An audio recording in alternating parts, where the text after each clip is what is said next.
Hey guys, welcome to Start From Scratch, and today we are going to talk about idioms and phrases. Build castles in the air, break the ice, bring to book, breathe once last and backstairs influence. So let's start. तो आज हम इस video में 5 और idioms के बारे में जानेंगे. तो चलिए शुरू करते हैं. तो सबसे पहले हमारा build castles in the air. build का मतलब होता है बनाना या निर्माण करना किसी चीज़ का. castle का मतलब होता है महल, और इन द एयर का मतलब क्या होगा, हवा में. तो अगर हम इसका शाब्दिक अर्थ या लिटरल मीनिंग देखें तो क्या होगा कि हवा में महल बनाना. ये सेंट ऑगस्टाइन है जो कि एक फिलोसफर थे. इन्होंने एक मेटाफर दिया था जो कि लैटिन लैंग्वेज में था, सुबट्रैक्टो फंडामेंटो इन एरे आइडिफिकेरे. अगर हम इसको इंग्लिश में ट्रांसलेट करें तो इसका मीनिंग क्या होता है कि to build on air, BUILD, build on air with no foundation, with no FOUNDATION, with no foundation. Means हवा में कुछ ऐसा बनाना जिसका कोई बेस ना हो, जिसका कोई फाउंडेशन ना हो. और ये क्या है, ये एक मेटाफर है, METAPHOR. तो कहा जाता है कि जो build castles in the air है, ये जो इडियम है या जो फ्रेज है, इनके इस मेटाफर से आया है.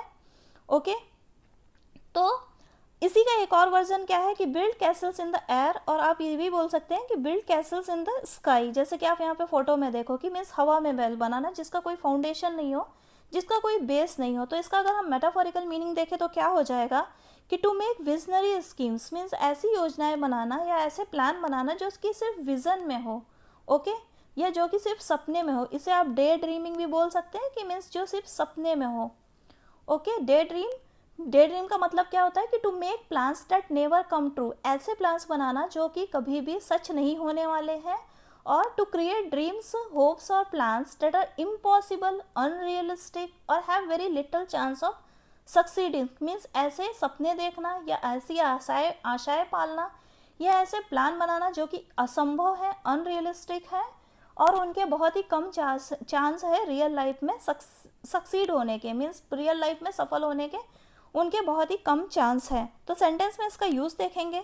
Many people who live in dreams build castles in the air and do not succeed in life. Means कई लोग, मेनी पीपल कई लोग, हु लिव इन ड्रीम्स जो कि स्वप्न में रहते हैं या सपने में रहते हैं, build castles in the air हवा में महल बनाते हैं, do not succeed in life और रियल लाइफ में या जीवन में सफल नहीं होते हैं. ओके, ये एक चीज़ और भी मानी जाती है कि मीन्स एक फ्रेंच पोएम है ROMAN, रोमन टीला रोज. अगर इसको हम इंग्लिश में ट्रांसलेट करें तो इसका मीनिंग क्या होता है, the romance of the रोसेस. The romance ROMANCE of the roses. ये कुछ 13th सेंचुरी में लिखी गई थी पोएम, और इसमें एक फ्रेज यूज हुआ है build castles in the air की जगह पे वहाँ पे क्या है, स्पेन. मीन्स स्पेन में महल बनाना. तो स्पेन वर्ड इसलिए यूज हुआ था क्योंकि उस समय क्या था, जो स्पेन था वो मूर लोगों के द्वारा सुरक्षित था और ये फ्रेंच सेना के लिए इम्पॉसिबल था कि उनकी वो जो सेफ्टी है उसको तोड़ करके या उसको इम्पेनेट्रेट करके अंदर जा सके. तो उनके लिए ये बहुत ही असंभव टास्क था, एक ड्रीम के जैसा था, एक स्वप्न के जैसा था. तो कहा जाता है कि जो build castles in the air है वो उस फ्रेंच फ्रेज का ये एक ऑल्टर्ड वर्जन है. तो इस तरह की कई थियरी हैं. कुछ लोगों का मानना है कि ये सेंट ऑगस्टाइन के मेटाफर से आया है और कुछ लोग का मानना है कि ये जो फ्रेंच में फ्रेज था उसका ये ऑल्टर्ड वर्जन है. इस तरह के और भी मीन्स जैसे कि ये build castles in the air या build castles in the sky और बिल्ड कैसल्स इन स्पेन और पाई इन द स्काई, इन सब का मीनिंग एक ही होता है. सेकेंड सेंटेंस में इसका यूज देखेंगे. He is in the habit of building Castle's in the air and so does not succeed in life. Means वह हवा में महल बनाने की आदत में है, इसलिए वह जीवन में सफल नहीं होता. He is in the habit of building Castle's in the air and so does not succeed in life. Okay, next देखते हैं. नेक्स्ट है हमारा ब्रेक द आइस. ब्रेक का मतलब होता है तोड़ना, और आइस का तो मतलब आपको पता ही है, बर्फ. अब आपको नहीं पता है तो आप यहाँ फोटो में देख सकते हो. तो ये आप देखोगे इस पिक में ये है कि ये बर्फ को तोड़ने की कोशिश कर रहा है. तो ये इसका लिटरल मीनिंग हो गया, ब्रेक द आइस. बट इसका अगर हम मेटाफोरिकल मीनिंग देखें तो क्या होता है, जो यहाँ पे ये जो आइस है ये एक तरह की मीन्स जो सोशल स्टिफनेस रहती है या सोशल ऑकवर्डनेस रहती है उसको रिप्रेजेंट करता है. तो उसको तोड़ना. ओके, जैसे कि आप इस फोटो में देखो, यहाँ पे कैसे कि ये दो लोग हैं, दो अजनबी हैं, आपस में चुपचाप बैठे हुए हैं, इनके बीच में कोई भी कम्युनिकेशन नहीं है, तो ये क्या है, एक टाइप के सोशल ऑकवर्डनेस है। मीन्स जब दो अजनबी मिलते हैं तो उनके बीच में एक तरह का सन्नाटा रहता है, एक तरीके की मीन्स कोल्ड सोशल ऑकवर्डनेस रहती है। मीन्स आप बोल सकते हो कि ठंडी सामाजिक अजीबता, जो कि मीन्स इनिशियल ऑकवर्ड मोमेंट्स होते हैं कुछ, कि अगर वो फिर जब बोलना चालू कर देते हैं आपस में, जैसे कि आप इस फोटो में देखो, तो क्या होता है कि वो टूट जाती है, तो उसको बोला गया है कि ब्रेक द आइस मीन्स चुप्पी को तोड़ना, ओके, या पहल करना। मेटाफोरिकल मीनिंग देखेंगे इसका, to speak first after prolonged silence means लंबे समय तक मौन रहने के बाद पहले बोलना या पहल करना। मेक अ बिगनिंग हो गया पहल करना, और to start conversation where everybody is silent means बातचीत शुरू करना जहाँ पर हर कोई चुप है। समझ में आ गया? यहाँ पे भी आप इस फोटो से रिलेट करके देख सकते हो कि मीन्स मुंह खोलो। यहाँ पे जो आइस तोड़ने का मतलब क्या है कि मीन्स आप मुंह खोल के और कम्युनिकेशन मीन्स कुछ बातें करें, ओके। तो सेंटेंस में इसका यूज देखेंगे, in the meeting Rajesh broke the ice and suggested the plan to solve the problem means बैठक में राजेश ने पहल की और समस्या को हल करने की योजना का सुझाव दिया। सेकेंड देखेंगे, everyone kept silence for some time then Ramesh broke the ice by asking introductions. तो सभी कुछ देर मौन थे और फिर रमेश ने परिचय पूछकर पहल की। फिर है, the matter turn into a deadlock and there was nobody to break the silence. Deadlock का मतलब होता है कि गतिरोध, तो मामला गतिरोध में बदल गया और पहल करने वाला कोई नहीं था। ब्रेक द आइस का मतलब क्या हो गया, मीन्स मेक अ बिगनिंग और पहल करना, और to start a conversation where everybody is silent. Fourth देखेंगे, when all were silent I broke the ice means जब सभी चुप थे तब मैंने पहल की। अगर हम ब्रेक द आइस कहा जाए तो ये कहा जाता है कि मीन्स जो आर्कटिक रीजन था, जैसे कि आप देखोगे इस मैप में ये जो आर्कटिक रीजन है, इसमें कहा जाता है कि ये जो आर्कटिक रीजन है ये मीन्स बर्फ से ढका रहता है। जो इसका जो वाटर रहता है, तो वो जो वाटर रहता है वो बर्फ से कवर रहता है, बर्फ से। और यहाँ पे कहा जाता है कि कंटिन्यूअसली स्नोफॉल होता रहता है। तो जो शिप होते थे उन्हें नेविगेट करने में प्रॉब्लम होती थी। उसके बाद में क्या हुआ, 18th सेंचुरी के आसपास means steam powered engine means ship आए, जो कि मीन्स इनको कहा जाता था कि steam powered ice breaker ships, जो कि मीन्स स्टीम से चलते थे। तो वो क्या करते थे कि मीन्स उसमें जो हल था वो बहुत ही मजबूत था और जो इंजन्स थे वो भी बहुत ही पावरफुल थे। तो उन्होंने इस तरह के शिप ने क्या किया था कि मीन्स लोगों का वहाँ पे नेविगेट करना, आर्कटिक रीजन में नेविगेट करना बहुत ही ईजी बना दिया था, ओके। तो ये क्या करते थे, जो आइस कवर्ड वाटर रहता था उसको छोटे छोटे टुकड़ों में तोड़ करके ईजिली नेविगेट कर जाते थे, क्योंकि पावरफुल इंजन और स्ट्रेंगन मीन्स जो हल था उसकी वजह से, ओके। तो कहा जाता है कि ये जो ब्रेक द आइस है ये इडियम वहाँ से आया है, बट बहुत लोगों का मानना है कि सैमुअल बटलर ने 1678 में अपनी जो उनकी राइटिंग्स भी थी उसमें उन्होंने ब्रेक द आइस का यूज़ किया था। तो बोलते हैं कि वो ये जो इडियम है ये ब्रेक द आइस उनकी रचनाओं से आया है, ओके। नेक्स्ट देखते हैं, नेक्स्ट है हमारा bring to book. Bring to book का मतलब, यहाँ पे बुक का मतलब लॉ बुक से है, तो ब्रिंग टू बुक मतलब लॉ बुक के अंदर लाना आपको, ओके। इसका मीनिंग क्या हो जाएगा, मीन्स सूची में लाना या लॉ बुक के अंदर लाना, means bring someone to law book. Law book का मतलब क्या हो गया यहाँ पे कि मीन्स अगर आपने कोई क्राइम किया है तो आपको उसमें जो कुछ सेट ऑफ रूल्स है उसके अंडर पे बुक किया गया। तो इसका जो मेटाफोरिकल मीनिंग क्या हो जाएगा कि टू पनिश, किसी को दंड देना, और to call to account means कटघरे में बुलाना, डिटेल देने के लिए कि मीन्स आपके ऊपर जो भी इल्जाम लगाए गए हैं तो उसकी सफाई में आप क्या कहना चाहेंगे, ओके। तो आप यहाँ पे देखो, ये फोटो में भी आप देख सकते हो ब्रिंग टू बुक, यहाँ पे आप देखो, और ये ला करके मीन्स कटघरे में खड़े हुए हैं, ये फोटो भी आप रिलेट करके देख सकते हैं। सेंटेंस में इसका यूज देखेंगे, the manager was brought to book for his negligence, इस मैनेजर को उनकी लापरवाही के लिए कटघरे में लाया गया या दंड दिया गया, ओके। तो नेग्लिजेंस का मतलब क्या होता है, लापरवाही, और the corrupt officer was brought to book for his neglect of duty, means जो भ्रष्ट अधिकारी को उसके कर्तव्य की उपेक्षा के लिए दंडित किया गया। तो पनिश का मतलब यहाँ पे क्या हो जाएगा, दंडित करना, ओके। तो brought to book means the corrupt officer was punished for his neglect of duty.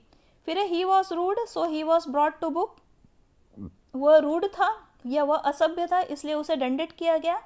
Brought to book का मतलब क्या हो गया, punished. He was brought to book for stealing the money, उसे पैसे चुराने के लिए दंडित किया गया। The thief was brought to book means जो चोर था उसको दंडित किया गया। समझ में आ गया इन सब का मीनिंग। नेक्स्ट देखते हैं, एक यहाँ पे अगर आप देखोगे एक और फोटो है यहाँ पे कि इसके ऊपर ये जो इसको है कि बुक फेंक करके मारा है, तो इसी का जो ब्रिंग टू बुक है एक और फ्रेज यूज होता है कि means throw the book at someone, THROW, throw the book at someone means किसी के ऊपर बुक फेंकना। ओके, तो बुक फेंकने का मतलब यहाँ पे क्या है, ये भी एक फ्रेज है जिसका मीनिंग ऑलमोस्ट सेम ही होता है। तो इसका मीनिंग क्या होता है कि to make as many charges as possible against an offender. तो यहाँ पे भी बुक का मतलब है वो लॉ बुक का मतलब है, आप उसको बोल सकते हैं कि उसके ऊपर इतने चार्जेस फेंको, इतने चार्जेस मीन्स उसके खिलाफ, एक अपराधी के खिलाफ इतने चार्जेस लगाओ या इतने आरोप लगाओ जितने ज़्यादा संभव हो सके। तो यहाँ पे जो थ्रो द बुक का मतलब क्या है कि मीन्स आरोप लगाना या चार्जेस लगाना, तो दोनों का मीनिंग क्या होता है, सेम ही होता है। ओके, नेक्स्ट हम देखेंगे, नेक्स्ट है हमारा ब्रीथ वंस लास्ट। ब्रीथ का मतलब क्या होता है, सांस लेना या श्वास लेना। वंस लास्ट मतलब किसी की अंतिम सांस लेना। अगर हम इसका लिटरल मीनिंग देखें तो क्या हो जाएगा कि मीन्स अंतिम सांस लेना या आखिरी सांस लेना। तब अंतिम सांस आप कब लेते हो, जब आप मरने वाले होते हो। ओके, तो इसका मीनिंग क्या हो जाएगा, जो मेटाफोरिकल मीनिंग हो गया वो क्या हो जाएगा, टू डाई मीन्स मरना। ओके, तो ब्रीथ वंस लास्ट ये क्या है, एक पोएटिक यूफिमिज्म है। ये क्या है, EUPHEMISM। यूफिमिज्म क्या होता है, तो अगर आप इसके बारे में डिटेल में पढ़ना चाहते हैं तो लिंक दिया गया है डिस्क्रिप्शन बॉक्स में, वहाँ से आप जा करके यूफिमिज्म के बारे में डिटेल में पढ़ सकते हैं। तो ये क्या है, ये एक पोएटिक यूफिमिज्म है। यूफिमिज्म में क्या होता है कि चीज़ों को घुमा फिरा कर कहा जाता है कि मीन्स थोड़ा माइल्ड मैनर में, क्योंकि अगर आप किसी को बोल दोगे कि वो मर गया तो ये बहुत ही रूड और असभ्य सा लगता है। ब्रीथ वंस लास्ट मीन्स वो उसने अंतिम सांस ली, तो ये थोड़ा घुमा के कहा गया है और ये थोड़ा माइल्ड वे है कहने का। ओके, सेंटेंस में इसका यूज देखेंगे, he breath his last in the prime of his life. इसका मीनिंग क्या हो गया कि मीन्स उसने अपने जीवन के प्रमुख काल में अंतिम सांस ली। तो prime of his life means हो गया यहाँ पे कि प्रमुख काल, जो उसके जीवन के मेन क्षण थे। ओके, अगर आप यहाँ पे एक फोटो देखें तो कहा जाता है कि जो ये इडियम है ये कहाँ से आया, जो विलियम शेक्सपियर थे उन्होंने अपने play Henry HENRY Henry six में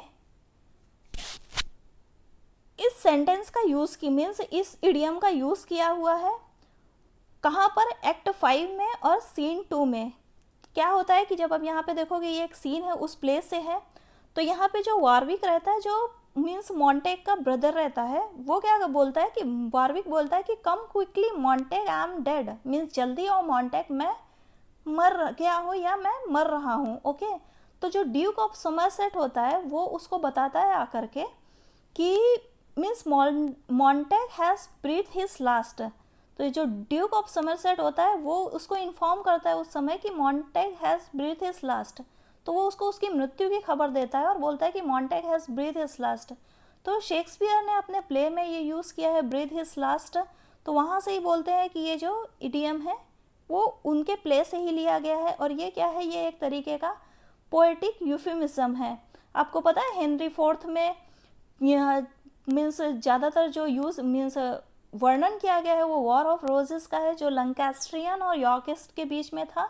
इनको हम वॉर ऑफ रोजेस मीन्स गुलाबों का युद्ध भी बोलते हैं, और क्योंकि इनका जो लंकास्ट्रियन और यॉर्किस्ट है इनका जो सिंबल था वो रेड रोज और वाइट रोज था। ओके, तो समझ में आ गया कि मीन्स आप यहाँ पे देख सकते हो कि means someone breathe his last. तो यहाँ पे जो ड्यूक ऑफ सोमरसेट होता है वो बोलता है कि means Montague breathe his last और Montague has breath his last. समझ में आ गया। तो वहाँ पे ब्रीथ का मतलब क्या होता है कि मीन्स एक्सपायर, किसी का मर जाना या एक्सपायर हो जाना।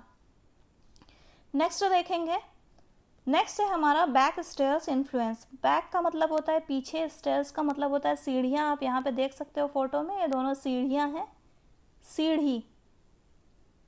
ओके। इन्फ्लुएंस मीन्स होता है प्रभाव, तो मीन्स पीछे की सीढ़ियों का प्रभाव, इसका ये लिटरल मीनिंग हो गया। अगर हम इसका मेटाफोरिकल मीनिंग देखें तो क्या होगा कि बाय अनफेयर मीन्स अनुचित साधनों से, अनुचित साधनों से,